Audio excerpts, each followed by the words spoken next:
Hello everyone, શું તમને ખબર છે મહુવા માર્કેટિંગ યાર્ડમાં આજે લાલ ડુંગળીનો ઊંચામાં ઊંચો શું ભાવ રહ્યો છે? નથી ખબર ને? તો આ વિડીયો જોઈ લો એટલે ખબર પડી જશે કે આજનો લાલ ડુંગળીમાં ઊંચો ભાવ શું રહ્યો છે. અને આવા વિડીયો જોવા માટે ખાસ ફોલો અને સબસ્ક્રાઇબ કરવાનું ભૂલતા નહીં.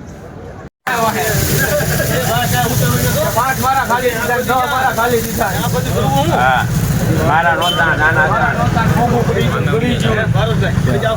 મારું લે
મિત્રો, આ વકલનો 355 રૂપિયા ભાવ ગયો છે મહુવા માર્કેટિંગ યાર્ડમાં. આજનો ઊંચો ભાવ જોઈ શકો છો. ડુંગળીની ક્વોલિટી સુપર ક્વોલિટી.